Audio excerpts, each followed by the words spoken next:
So today we're going to take a look at some quadratic expressions that are perfect squares. So we're going to be able to solve these quadratic expressions that happen to be perfect squares. And we are first going to take a look at 9r squared is equal to 121. And Miss Curley has run scared from the room. So I'm going to show how to do this problem in two different ways.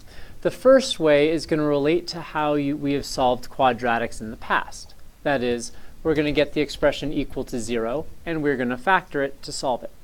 Then I'm going to show you a shortcut. But the long scenic route will explain part of the shortcut that we cannot forget about that typically gets forgotten. So, to factor an expression, to solve it, we have to have the expression equal to 0. Is 9r squared equals 121 equal to 0? Those people listening at home cannot hear you shake your heads no. So let's try this again. Is this expression equal to 0? No. Thank you. Okay, so what will I do to both sides to get this equal to 0? It is not a trick question. I would subtract 121. So if I subtract 121 from the right side, I must subtract 121 from the left side, and I will get 9r squared minus 121 is equal to 0. Okay, so now we have our quadratic equal to 0, and now we must have it in factored form. Is it in factored form? No. All right.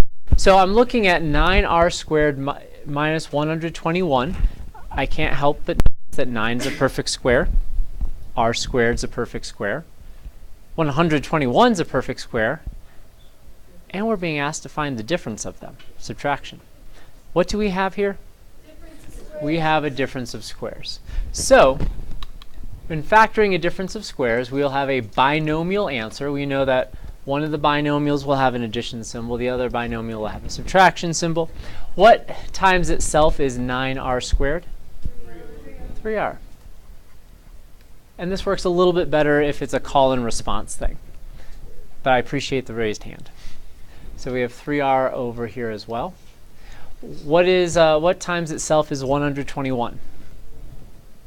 I'll try it again. What times itself is 121?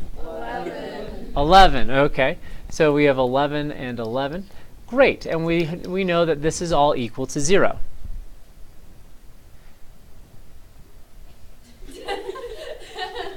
Are there questions? Yes. Okay. Just an observation. Yes. Okay. What is the observation? With 3 r's and squared. Ah. So you're telling me that r squared times r squared is not r squared? No. No, what is it? R to the 4th. It is r to the 4th. Okay. Does that look better? Yeah. Okay, perfect. Thank you. So now we know that this term times this term has to equal 0. So that means that one of the two terms must equal 0. So that means we have two possible answers. So we're going to break this apart, and we're going to solve each half independently. So what are we going to do here? What can we do to get this r by itself? Let's try this again. What are we going to do to get this r by itself? Subtract 11. Thank you. So we're going to subtract 11. So if we subtract 11 from this side of the equal sign, we must do the same thing over here. And we will get negative 11 is equal to 3r. I'm going to sneeze. I'm trying really hard not to sneeze. I beat it. What are we going to do now to get the r by itself? Divide by 3. Divide by 3. And we get negative 11 over 3 is equal to r. Okay, so that's one solution. What are we going to do to both sides to get this r by itself? So we'll be doing the opposite. And so we get 3r is equal to 11. Now what will we do to both sides? Divide divide by 3. And we get r is equal to 11 over 3. So that means r would equal negative 11 over 3 and positive 11 over 3. So I can consolidate that into the plus or minus symbol. So r is equal to plus or minus 11 over 3. And so you can see the relation to our warm-up earlier today with that plus and minus. When you see this plus and minus sign, it means you have two different numbers. You have positive 11 over 3 and negative 11 over 3. Doing okay so far? Okay. I'll show you the shortcut now. But don't forget that we ended up with two answers, plus or minus 11 over 3. So we will hopefully not. Okay, we don't want to do that. So I'm going to shrink this to give us a little bit more room. And so let's try this. We have 9r squared is equal to 121. What could I do to both sides to liberate this r squared from the 9? Sir? Let's divide by 9. And so we get r squared is equal to 121 over 9. Now what is the opposite of squaring something? Square rooting. So let's take the square root. So we're going to square root the left side. If we square root the left side, we must. All right, so we get r is equal to, but wait a second. Positive 11 over 3 squared would give me 121 over 9, right? What else would also give me, when squared, 121 over 9? Matthew? So the positive or negative version of this will give me this answer. So essentially, when you're dealing with equations and you square root something, the result will always have a positive and a negative solution. So notice how we get the same answer. This way is clearly a lot faster. And this is possible because we are ending up with a perfect square. I will have one more example here, and then I'll have a second video for the rest of them. All right, so we have our x, which is embedded inside this parentheses, and we're also subtracting 3. And we're squaring this entire binomial. To liberate the binomial from the squared, what do we have to do to both sides? In other words, what is the opposite of squaring?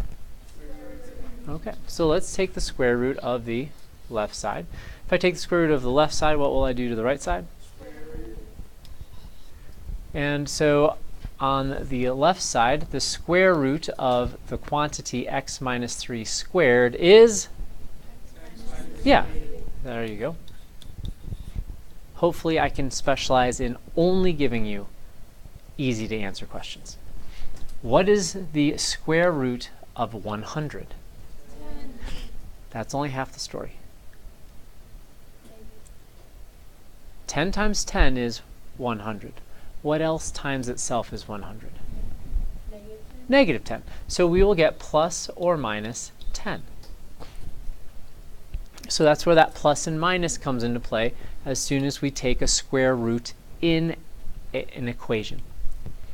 All right, but the x is not by itself.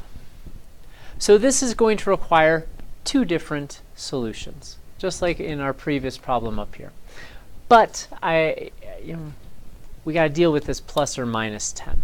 So I'm going to divide the world into two parts, positive world and negative land. This may ring a bell. We talked about this earlier, the two different multiple dimensions. So we, in positive land, have x minus 3 is equal to positive 10. What do we have in negative world? Okay, and now we can solve both problems independently. Add 3, so x will equal 13. On this side, add 3, and I'll get x is equal to negative 7. So here are my two solutions. Yes, sir?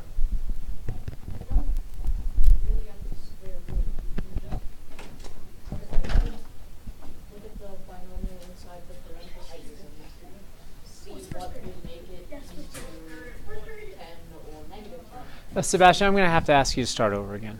Okay, so you could just look at what's inside the parentheses. Ah, yes. Being squared and just see what value of x would make that 10 or negative 10, which is 13 and negative 7. So you don't have to go through the whole process of square rooting everything.